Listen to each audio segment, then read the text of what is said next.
how extreme should I go to hook someone into a video? You have to have discipline, I think, and the systems in place to be able to be consistent. It was super humbling for me to like have to accept that like there was something quote unquote wrong with me. The answer is wow. If I live my entire life and still want to go spend more time with the kids, the answer is that's how important relationships are. Isn't that the truth? Like that's what we're all striving for, and yet it's so easy to forget that in the daily grind. To know that you have the tools already inside you as you are to be the version of success that you want to see in your lifetime. Welcome back to the channel. I got my brother for life, Colin Pasque, here with me in the studio. And it's an incredible conversation. We dive into so much from family to community, business, mindset. This man holds so much wisdom, practical wisdom that makes your life better and helps you become more you. It's insane. I'm fortunate and I think wise because I surround myself with guys like him. And so it's so important to get in rooms where guys remind you who you truly are and help you step into your greatness. That's what Colin does for me and so much more. He's got a beautiful wife, 2 kids, a business. He's an entrepreneur. He's making seriously big waves. So proud of him. And I'm very stoked for you to see this podcast. So check it out and enjoy. Bro, that fitness competition. That was fun. Next level. Next level. I thought you'd take it easy on me just to like help, I don't know, like make me feel better about myself. But that did not happen. I feel much worse now. So we did a fitness competition, like aesthetic, training for aesthetics, bodybuilding versus functional fitness. And Colin went to work. We had 3 movements for aesthetics and then 3 movements for functional fitness. And you held nothing back, bro. The fact that you beat me in the pull-ups and you beat me in what was the other one? You beat me on my own game on the... Was it shoulder raises? Lateral raises, yeah. Lateral raises, dude. What? Unbelievable. All right. Those were way harder than I thought they were going to be, though. Well, you could have fooled me. So, dude, welcome back to the pod, baby. Thanks, bro. Feels good to be back. Dude, it's been 2 years, probably, right? Yeah. So 2 years. Old studio. I had you on. I think probably my second or third guest there. If you think back to that moment in time, what are some big changes in your life? How are you different than you were back then today? Well, the big one is I live here. So clearly you made an impact on me last time. Wanted to move back so I can be close to the boys. Yeah, I mean, a lot's happened since then. That was 2023, May of 2023. We came to Sarasota really just looking for like a new chapter, right? Like my wife and I and our 2 kids. So came here for a month and we met all of you guys. That's when you had me on the podcast and just felt right at home. So yeah, since then we moved from Oklahoma down here to Florida. We've been here over a year now. And I've launched an app with my business. The family is just like, doing its thing. Kids are starting school. They're crazier than ever. Yeah, dude, it's wild. So yeah, man, we're just, we're thriving. We love it here in Florida. Love the community. And yeah, I'm pumped to be back on the pod. Dude, yeah, I mean, we always said you were a Floridian. You were meant to live in Florida with your beautiful wife, your kids, man. It's so good to see you in town. And the part I'm most excited about, of course, is not just seeing you once a week at Pathos, but seeing you multiple times because we're here live at the studio. So I'm just stoked, man, to be around you more often. I know the guys feel the same, and yeah, I'm just very stoked. So in terms of your business or personal development, when you think back to those days, where are you now? Like, what have you learned in the time between that time we first spoke and now? Dang, a lot. Yeah, I feel like business is such a journey, and like I've been an entrepreneur. I'd say since like 2018. That's when I like started my first business.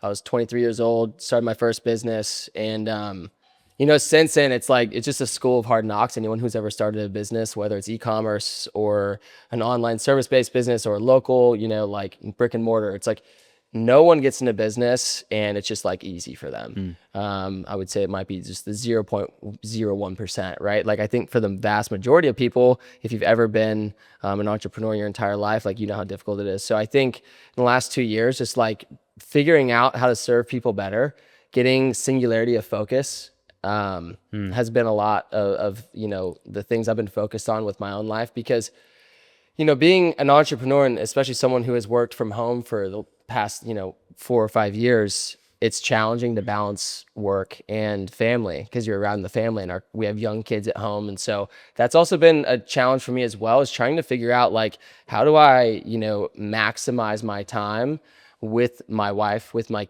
2 kids, and also pour into my business to serve the people that my business serves as well as possible, and be a good content creator and put out useful information for the world to consume. So, getting that singularity of focus and being able to, channel my energy in each one of those departments, and, really like getting better at time blocking and being, a little more punctual with like how I'm going about my day, has been, I think, from a professional development standpoint, the biggest change for me, because grinding and like being disciplined was never an issue for me. Like early on, I was like, I can put my nose to the grindstone and work hard. That's not an issue for me. But at a certain point in your journey, it's not about working harder. It's about getting smarter, being more efficient, being more punctual, being more effective in the type of content and the things you're doing with your business, and from a personal level as well. So that's been the biggest change for me, bro. Nobody does it better, in my opinion, bro. I've seen you work close up. I've seen you work far away, and I've always admired that about you, man. You do have a great sense of perspective and balance when it comes to business, family, fun. I think you embody that so freaking well, and I've always admired that about you. Before we jump into some more, business and family, I forgot I wanted to ask you some rapid fires. So let's do it. Here's the rule: rapid fire questions, 7 questions, and I want you to give the answer, and then 1 sentence as to why. Make sense? Let's roll. First rapid fire question: train for aesthetics or for functional fitness? Functional fitness. I want to move well, and I want to be able to do what I enjoy doing in life. Functional training helps me do that. Beautiful. Discipline or motivation? Discipline. Discipline gets you through every chaotic season. No matter what life throws at you, you're always going to be, on track. You're going to stay on track. Not always going to be on track. You're going to stay on track, though. Motivation is like the ocean, dude. It ebbs and it flows. It comes and it goes. So when you are relying solely on motivation to do anything, whether it's starting a business, making your first social media post, having or starting a family, whatever it might be, like that's where I feel like you're gonna, having a hard time. You have to have discipline, I think, and the systems in place to be able to be consistent. Yes, I'll double tap on those later in the podcast for how to build discipline for sure. Early mornings or late nights? Early mornings.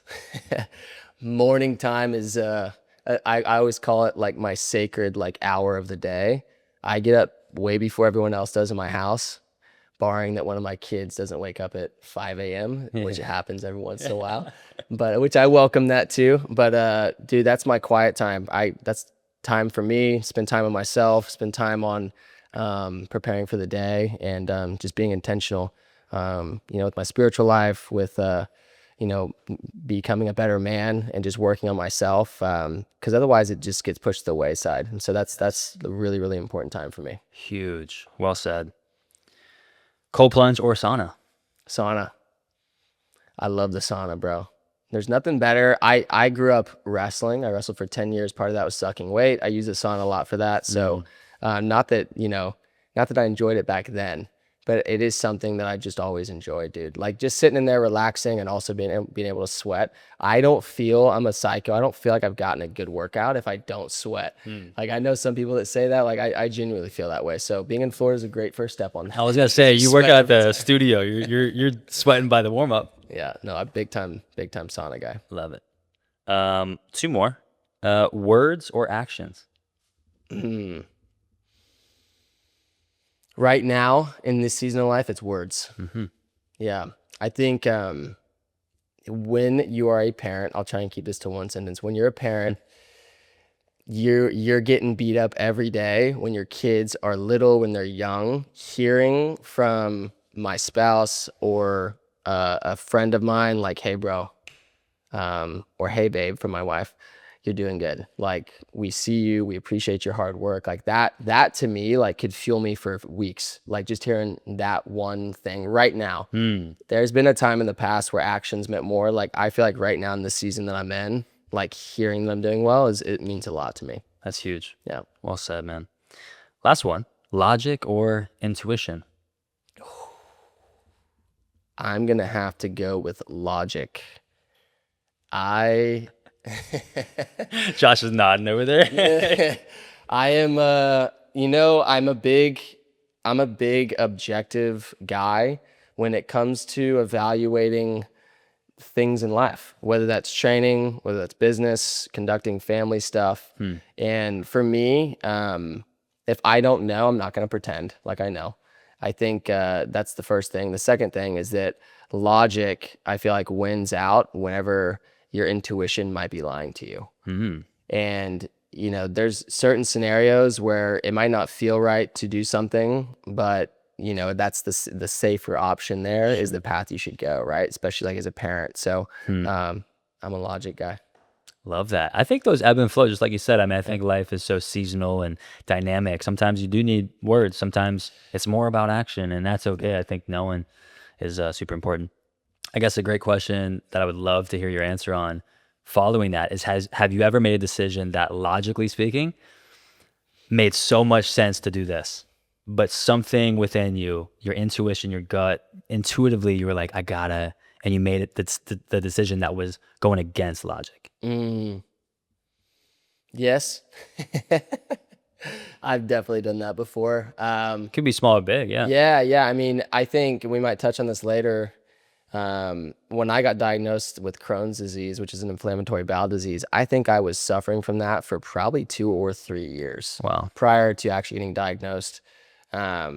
So I think my intuition at that point in time was that, like, I don't need that. I can fix this on my own. Like, I have the power inside of me to, like, heal my gut and, like, do the right thing here, and eat whole foods and do all the, like, I did all these different diets, took all these different supplements, but unfortunately, like, I hit a point where logic had to kick in, and I was like, I need to go get this checked out.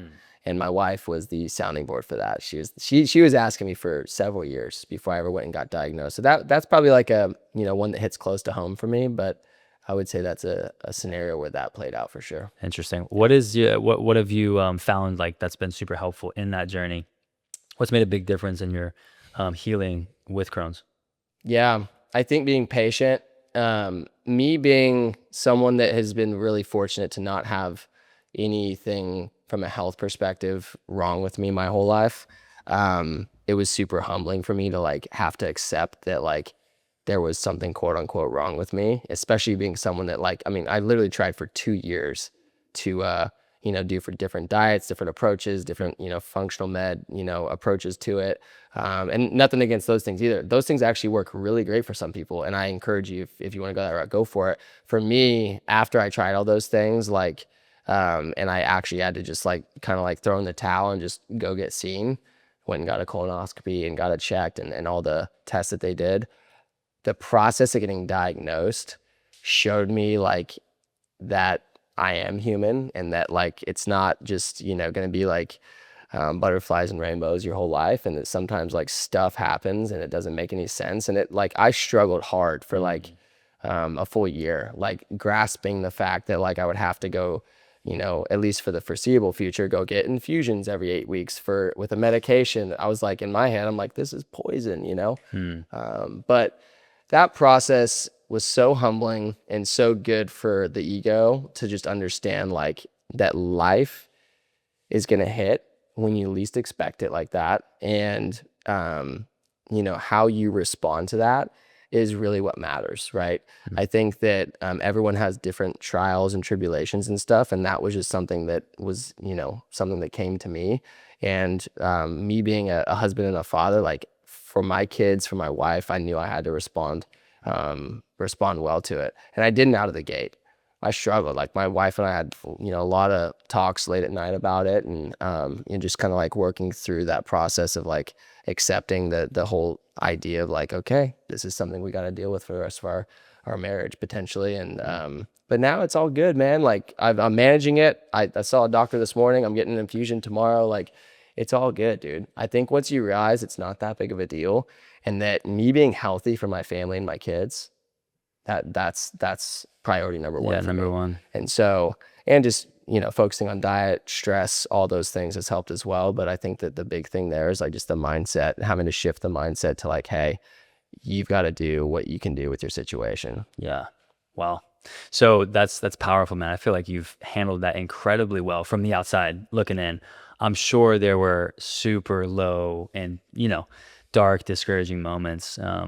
Would you say that's probably the hardest thing you've kind of been through? You know, it's painful lesson you learned? Absolutely. If you could summarize what you've learned, because you just said a lot and gave a lot of context, what did you learn or what have you been learning about yourself or about life dealing with Crohn's? I've learned to be patient with myself. I've learned to listen to my body. I've learned to, you know, understand that like, you know, the world we live in has a lot of things in it that might make us sick, you know? And so I think paying attention to just like the little details of how, you know, what you're eating, you know, how you're controlling stress, how are you sleeping, just from a health perspective, like objectively speaking, like really diving into each of those things. And then from a lessons learned perspective, just knowing that, you know, my body, you know, isn't made of gold, right? Like it is just flesh and bones at the end of the day. Yeah. And, you know, how I treat it from here on out will be to manage and heal, you know, Crohn's. And that's at the end of the day, like all I can do, right? Because, you know, I think a lot of people will get diagnosed with something and that becomes their whole identity. For me, it's like, it's empowered me to now like step into different areas of my life that I haven't before, right? Like even as a creator, getting more confidence to talk about struggles on the internet. It took me like months to even start posting about the fact that I had Crohn's. Yeah. Why? Because on social media, it's like, oh, I don't want to show anyone that I have something wrong with me, right? Especially in the health and wellness space, you know, because it might be perceived as like a failure to, you know, whatever, take action, a failure to heal yourself, a failure to take care of yourself in the proper way. And I think when I finally hit a point where I realized that's not the case, that, you know, you're doing the best you freaking can, that other people would benefit from hearing your story, that's when I started talking about it more. And it's insane how many people have reached out to me, like since I started posting about it, just saying like, hey, I've been dealing with this for 10 years, you've got it, like encouraging me, right? Or like people asking like, hey, I've been having a hard time, like, should I get checked out? You know? So it's like, it's this really cool thing now. It's like an open door communication with, you know, anyone that follows me on the internet. It's like allowed me to have a lot of really beneficial conversations and encouraged me to like just be more authentic, you know, with my branding and stuff. So Yeah, dude, I've seen that, and I love the fact that you're sharing that. It inspires me to share more of the journey as well. I think I kind of err on the side of here's the finished product, you know. But I do think there's so much power in sharing your journey, what you're learning, and not sometimes the highlights, but also being like mindful. Like I think people do that to a fault, where it's like only negativity or it's only, you know, the complaining or whatever that is. So I hope you like hear what I'm saying. But 100%. I think having that balance, staying positive, but being real is probably the best balance to strike. Do you have clients who have Crohn's? Any clients that have Crohn's? Yeah. I've had a couple one-on-one clients, then people on my app reach out and say, hey, I struggle with the same thing. So yeah, it's a cool point of connection, right? I mean, it's not for everybody, but I do think that it's a point of connection. It shows I'm human and I've got my stuff too. You know what I'm saying? I think it's more impressive that you can maintain your health and vigor and confidence and passion and energy dealing with something out of the ordinary, such as Crohn's, because it shows what you're truly capable of expanding into. Yeah. You know, it's like Jordan Peterson talks about how, you know, being like it's not, you don't have any admiration or respect for someone who is not capable of being dangerous or violent. Like you wouldn't say like, oh, what a meek man, or like you.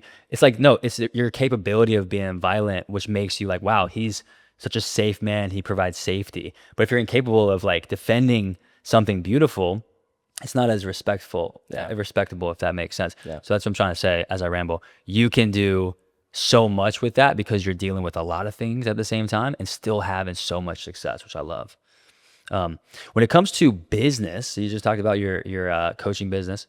Do you do anything unique or different than most when it comes to business? Is there something you do that goes against the grain that you think really works?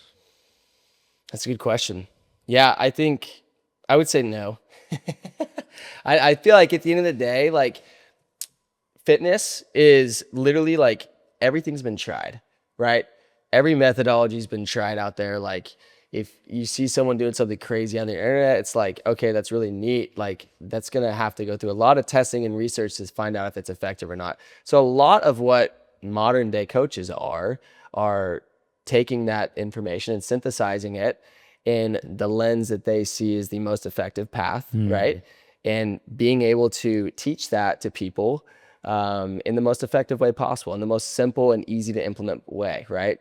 That is my job as a coach. That's my job as a business owner with the people that I employ, is to be able to take like the business principles, the functional training principles, the physical therapy principles that I have learned from experience and also from education and from different avenues in life, taking each of those things and synthesizing those in the most simple and easy to understand way, and being able to impart that upon my followers, my subscribers on my app, my clients that do one-on-one coaching, and the people that I have working for me. If I can do that, then I'm doing a good job, because at the end of the day, it's like when you struggle with that communication, when you struggle with the synthesis of information to people, that's where I think people find themselves struggling as business owners.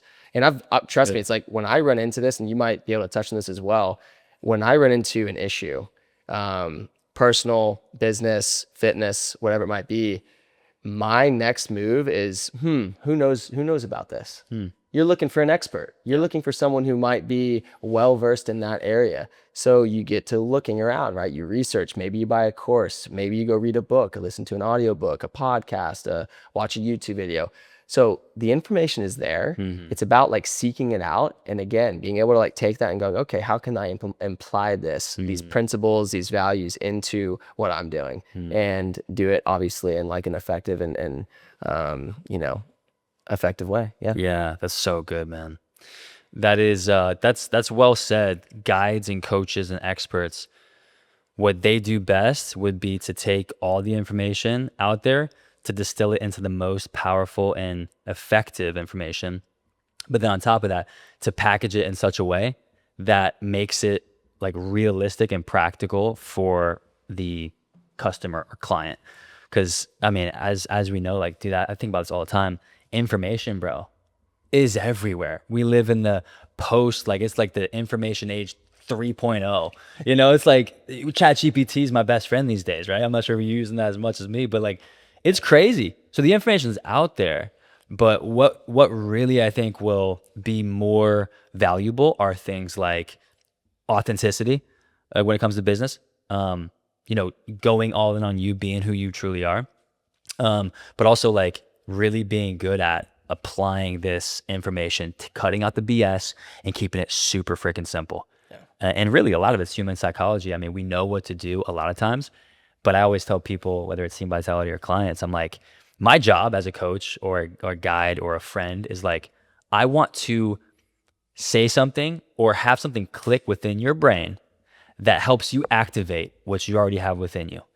Because you know what to do, but like, why aren't we doing it? Well, you just haven't heard it said in the right way, or you haven't realized the importance of it. So my job is to help activate that part of you. Because once you do it, you feel it, and you get addicted to the growth and the becoming, as I would say.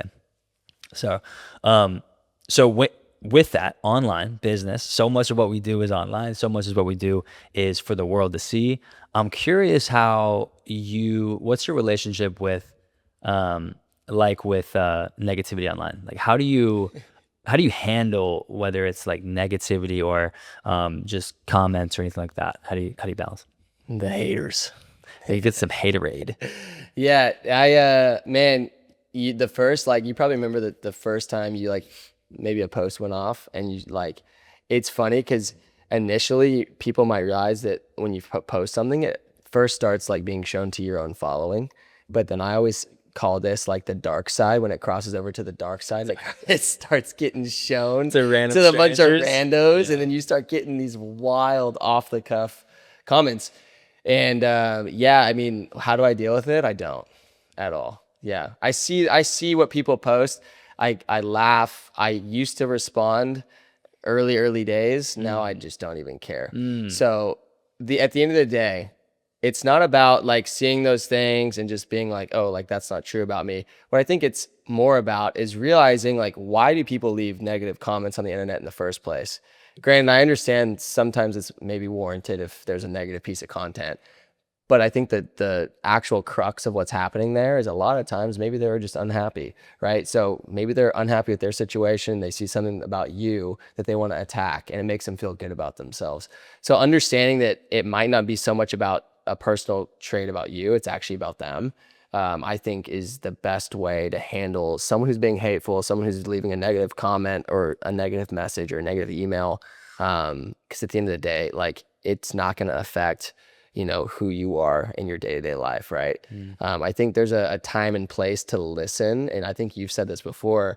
It's like, if I don't know you, then I'm also not going to listen to the hateful comments that you have about me, right? Like if I haven't ever spent time with you, then why would I allow you to influence like how I think about myself, right? Like I'm reserving that stuff for my close group of friends, my wife, like my my family. Like that's who's going to speak into me. I get to choose who speaks into me, No doubt. and I'm not going to allow some random stranger online to make me have a tailspin, right?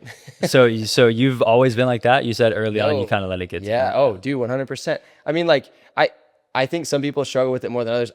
Dude, I'm insecure, 100%. Right? I think every influencer ever is insecure in some way, right? Whether it's about their fitness or whether it's about like their lifestyle. Like everyone's got insecurities that they're trying to mask in weird ways.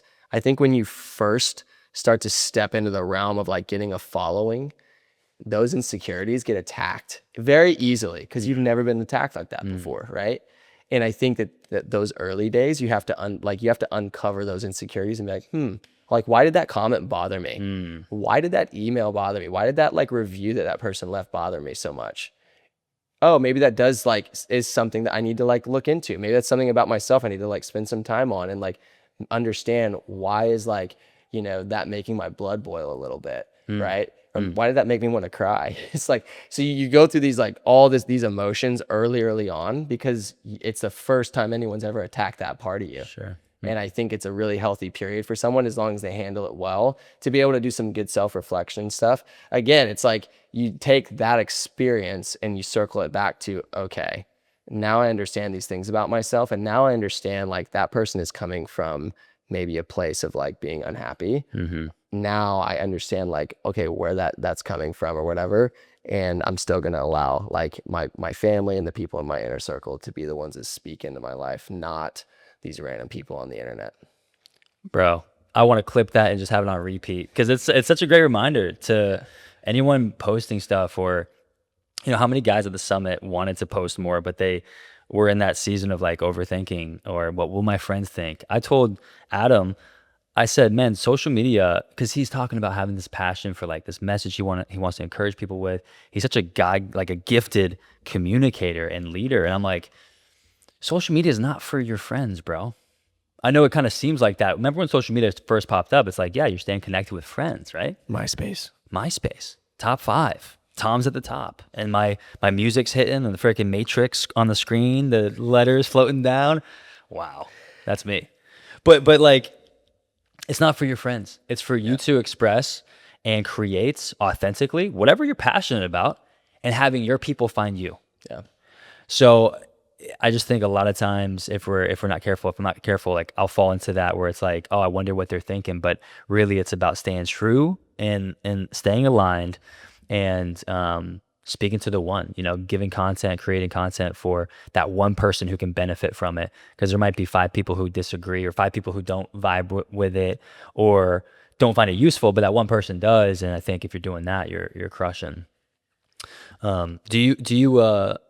Oh, the other thing I was going to say too with you, like being misunderstood. Do you feel like you've ever been misunderstood? Oh, Because yeah. I think a lot of content for me has been the lesson learned from creating content and putting myself out there has been this ongoing process of letting go Yeah. of the need to be understood. Yes. I mean, it happened just recently. Like, I think because we're in the age now of capturing eyeballs, I mean, I think I heard something the other day that people's attention spans only last about the first 3 seconds of a video before they swipe again. So you have and this is like short form content, right? Yeah. I'm not talking about long form. Long form is like 10 to 15 seconds, I think. You have 3 seconds before someone's like, yeah, I don't care. Right. On to the next, right? So I think you can get into this vicious cycle of like, well, okay, how extreme should I go to hook someone into a video, right? Like, should I put something that's like super, controversy, right? Like controversial. It's like, should I do something that's like contrarian to like what the common belief is, or like do this, don't do this, like all these very like extreme assertive things. And what I think that creates is a really unhealthy environment of people doing all these like really extreme hooks that just aren't true. Yeah. And so I mean, I completely understand why people struggle with that, but I think at the end of the day, like, yeah, I feel like for me, I posted something. This is a good example. I posted a post like, this is like a couple months ago, and it was basically talking about how like there needs to be an on-ramp to doing like heavy barbell lifting, right? So this is like a nitty-gritty thing.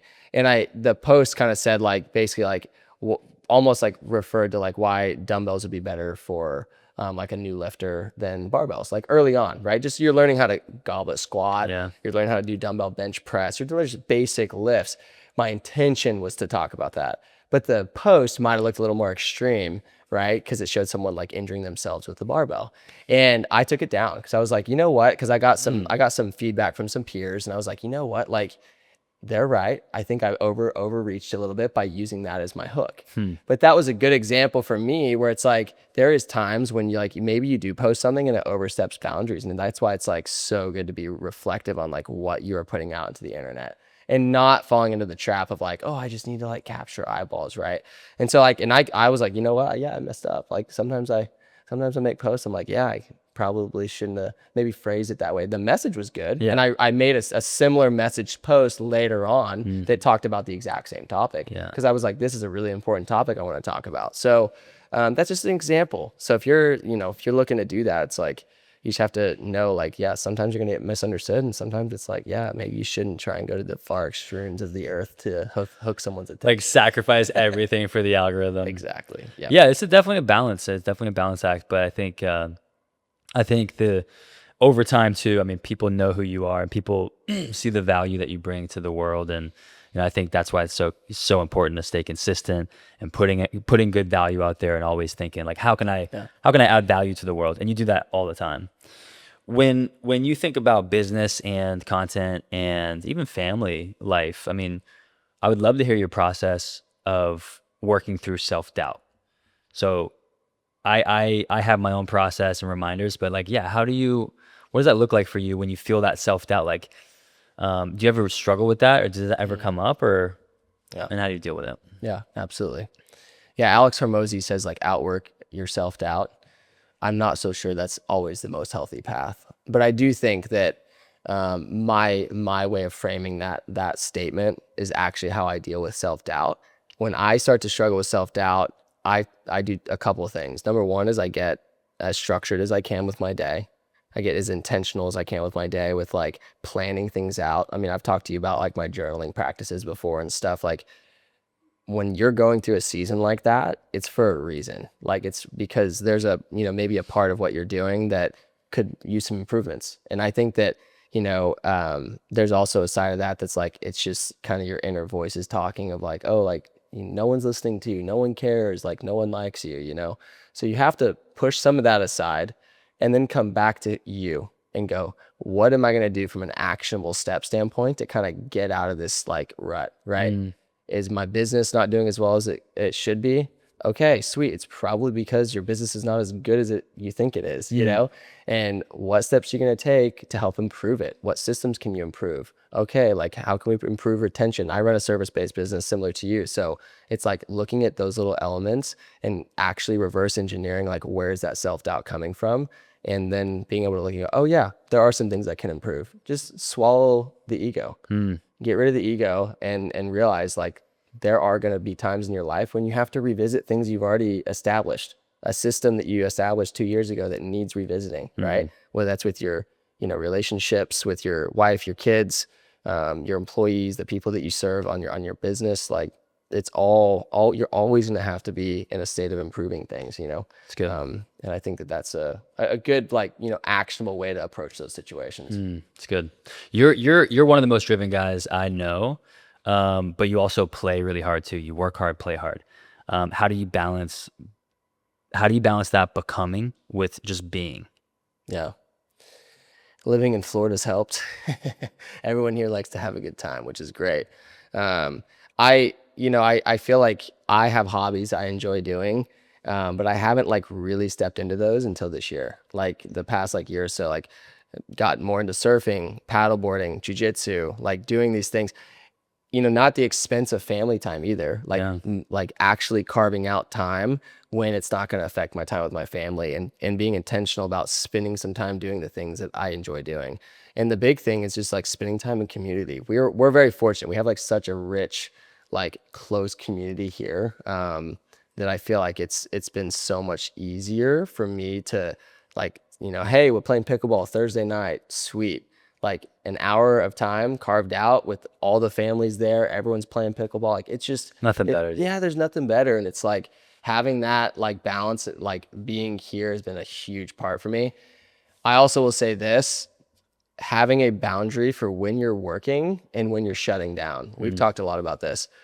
Dude, you and I could work all day on our phones, right? Because we're creating content. I mean, we've got apps to edit stuff. Like we could literally be on our phones, consumed by our phones all day. Yeah. Knowing that there's a time when I need to take the phone and set it on the counter and check in with the family is huge. And that's like been a practice. I even put a lock on my phone in the mornings now. I can't access any of my social medias until I've hit 2,000 steps. Oh yeah. Yeah. Social That's limits right, you is said what that. it's called. It's freaking rad, dude. I love it. Awesome. Such a sick app. But like, I love that because number one, it makes me get active early. Number two is it makes me more intentional with my morning time. I can spend time with myself, plan the day, get the kids' lunches ready for school, spend time with them, all before I've hit 2,000 steps, right? And it's like, it's been the best. So I think being intentional about having those boundaries is huge. Yeah. Amazing. Yeah, it's incredible how your day can shift, or the morning especially, shift so drastically based on what you see on your phone if you choose to pull it out. Because you think about it, the phone, literally, the universe is at your fingertips and everything happening. I remember waking up earlier this week and I haven't been good as much as I should be with the phone and having those healthy boundaries. So I'm actually inspired by that. Social Limits is the app. Yep. I'm about to download that right now. But I saw some video and it threw me through a freaking rabbit hole, and I'm listening to a podcast while I'm working out. And I'm like, what am I even doing? I like woke up and snapped out of it like an hour and a half into the work, or the morning as I was finishing the work. I'm like, am I really going to spend time doing this as opposed to listening to music or spoken word or learning something? So I'm definitely inspired by that. You mentioned community. We have Pathos here. You mentioned also the friends that we have. I mean, dude, it's incredible what we have at our disposal here in town. I've been blown away continually by how many incredible humans, men, women, husbands, wives, friends, are in one place. It's crazy because I grew up here and I never knew it was like this. I never knew it was capable of this. So that's a lesson of itself, is, see something for what it is, but see something for what it could be. And then work toward making it everything it can be every single time. Yeah. That goes for fitness and relationships and all that. But how has this community and your relationships you're working on and building, how has that played a role in your life? How has that supported you? How do you feel about community here? Mm-hmm. I never really had that form of community before. I mean, you go through phases. Like I had a great group of friends growing up. Then you go to college, right? Yeah. You kind of like get dispersed. At least we did, right? get dispersed, and then you make a new set of friends, and then that college ends. Like, so you go through these chapters, and I feel like we kind of had a bit of like a no man's land period before we moved to Florida, where we weren't like, we ran small groups in Oklahoma, like through church. We had like a couple local friends that were awesome, and like family, like all amazing people, and great community there. But we did come here, and we just like, we're like, there's nothing like this. This is unbelievable. So we do feel very fortunate to have that and to be able to have gotten plugged in so quickly. And for us, it's just been like the best because we feel like we've got people to do life with. That's the biggest difference. And it's not people that are like, oh, this is just for a season. Like, these are going to be my best friends for the rest of my life, And I am grateful for that because it's rare, especially finding that in the season of life that we're all in. Yeah. The In our crazy 30s. chaos. Yeah. In our 30s, like kids, no kids, whatever. It's like, we're all just kind of professional development. Everything's kind of crazy. Yeah. Everyone still carves out time for community here. Mm-hmm. And I think that that's the big difference is it's a priority for everyone else. So it's become a priority for us. So well said. I think what relationships do, it's kind of like the parallel is like working out to me. It's something or someone who gives you more energy, more value. So the return on investment is so 10x worth any other like activity because like when you're surrounding yourself with the right people, they just help you feel more you. They feel more alive, more passionate. You feel more supported. So you really can't like quantify how important relationships are. They literally 10x your time. And so often we're running around with our priorities and responsibilities. And it's interesting how in your 30s, it is your most important time to build your business, while at the same time is the most important time with your family. Because when you miss those years, 1 to 5, you don't get those years back. Yeah.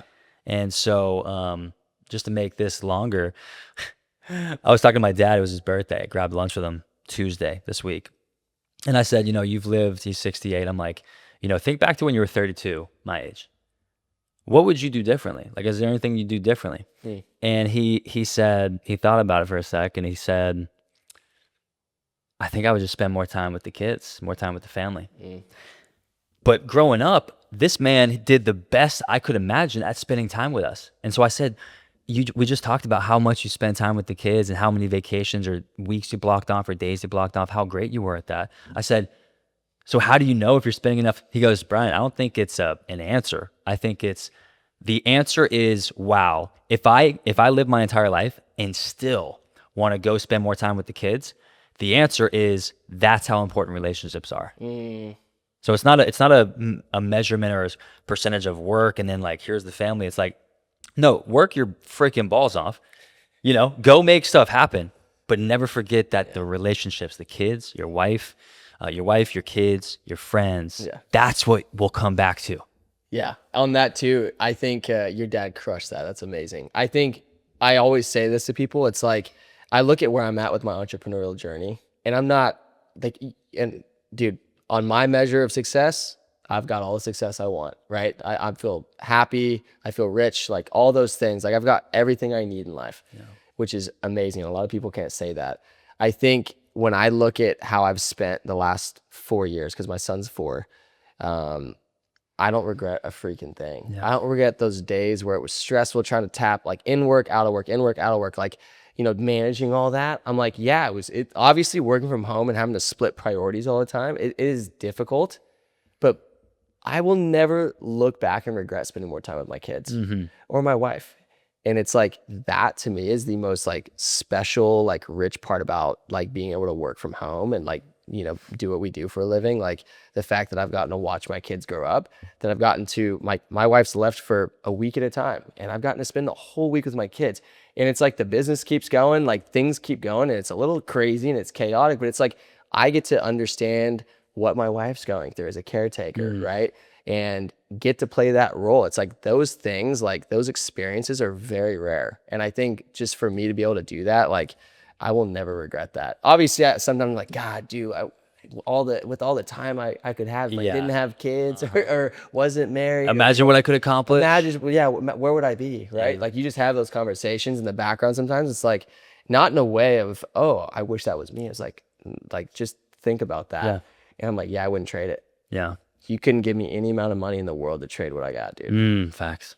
I'm grateful for it. I saw a reel the other day where it was just like a family playing in the backyard, and it said the finish line, colon.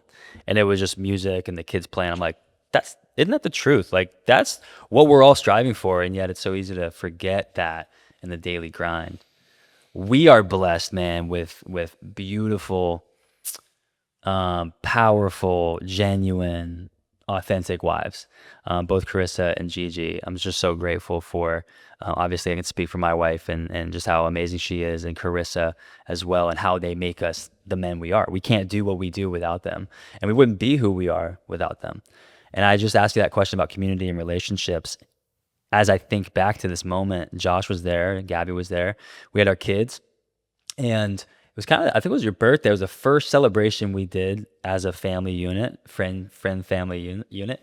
And, you know, we were like, speech, Colin, speech. And so, you know, we had tequila, we were celebrating our wine maybe, but, you know, you said something beautiful, man, just grateful to be here, and what we meant to you, what it felt like to actually have this feeling of support in your life, compared to back home in Oklahoma.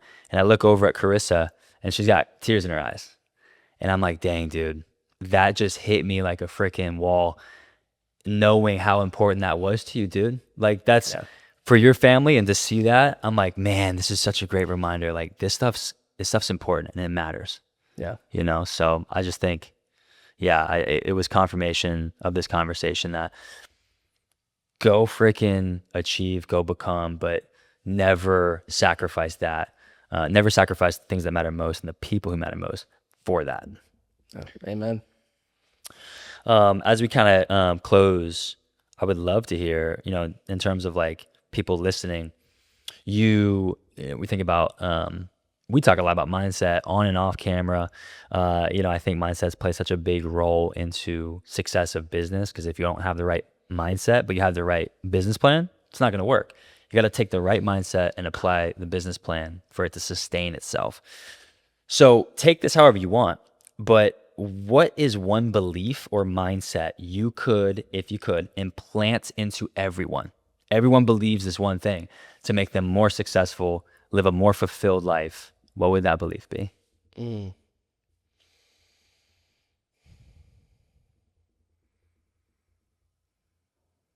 JB, you're gonna have to cut out this little bit of silence here. I like silence. No, it's good. Yeah. Between us two yapping all day, this is good. We need more silence in our life. Yeah, I don't want to speak too quickly on that too, because that's a big question.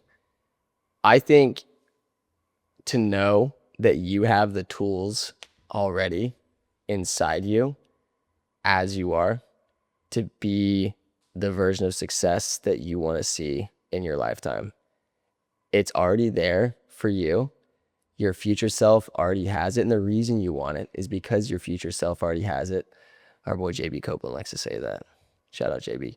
And it's just that to me is such a profound way to think, because when you are in a state or a season of want, right? Whether it's, I'm in the dating world and I just want to get married. I want to find my person. Then I'll finally be complete. Or like, then you get married and you're like, I want to have a kid. And then I'll find or I want to start a business. I don't know how. Like, if I just do this, and if I just make this amount of money, if I just move to this house, if I just buy, that car and have this status symbol, then I'll finally be complete. And at the end of the day, it's like, you want those things for a reason, but those things aren't going to make you complete.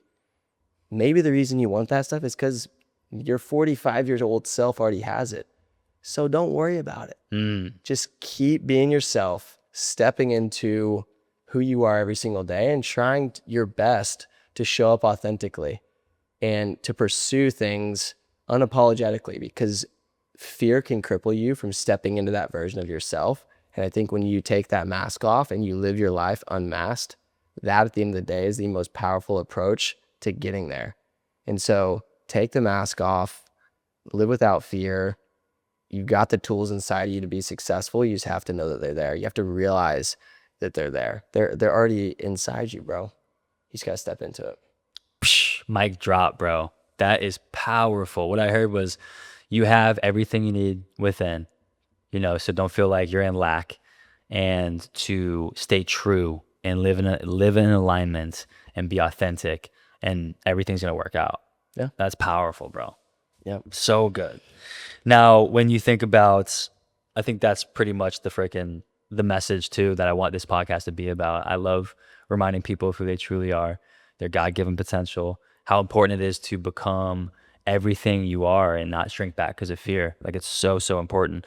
So I guess the last question I can ask you, future focused, is, if we're back here in the same seats, a little bit nicer seats, a little bit nicer podcast studio Just get this setup. place Maybe. set up, bro. This Is working. We just very painted well. this place, scraped the concrete. We scrubbed cleaned it. every square inch of this place. Worth every minute, every rep. They're taking over, bro. But truly, yeah, it's gonna be special. But thinking to that place, a year from now, nicer seats, better cameras. No, I'm kidding. But all this stuff's better and bigger. And we've been at it for a year, and you've been doing your thing. What are we celebrating? Like, what would you want to celebrate a year from now that you've either accomplished, experienced, or have? Dude, more freedom to do what we love. I think that's what we're all after at this point of our careers and our lives, is having that freedom of time, freedom of resources, like being able to spend more time doing stuff like this, creating the type of things that we want to create to put out in the world to make a bigger impact. Having that freedom is the biggest part. And we all have different responsibilities right now. And I think that if we're sitting in these seats a year from now and we're like sitting here going, dang, bro, like, look at how far we've come. And now, like, look how much we still have to go. But we have so much more of that time on our hands to now invest into the things we love and the things that we want to do. I think that would be my biggest thing, bro. Freedom. Amazing. Dude, let's land the plane there. That was an incredible combo. I love that last message, dude, that everyone can believe, that mindset or belief. So powerful that I wish I could wake up as that for my alarm clock. Like, that reminder is so good. And dude, I love you like a brother. You are incredibly talented and genuine. You got so much value to give to the world, and I am very, very fortunate to be surrounded by guys like you. And so I don't take that lightly. I freaking love you, bro, and I can't wait to keep becoming, keep growing, keep enjoying, keep having fun, and seeing where this thing goes, man. I got so much love and respect for you, bro. Yeah, likewise, man. Much love, and I appreciate you having me on. It's been awesome. Thanks for being here, bro. Heck yeah. ×2. Living in the flow, baby. Colin Pasque. You can find him on Instagram, Flow Life, Flow Functional Training.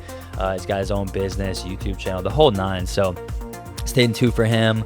Stay tuned for more content with him. We got a fun little competition, a little fitness. So if you haven't seen that, pop over to YouTube and check out that workout. But man, thanks for watching. Thanks for listening. I love you for supporting. If you like this episode, reach out to Colin, connect with him, send me a message. I open all those when someone says something about my podcast or my YouTubes or anything that's personal. I really value, because we get so much spam DMs. So when someone actually personal message, I love that. So thanks for being here. Love you. Appreciate it. Keep it coming. Colin Pasque, baby.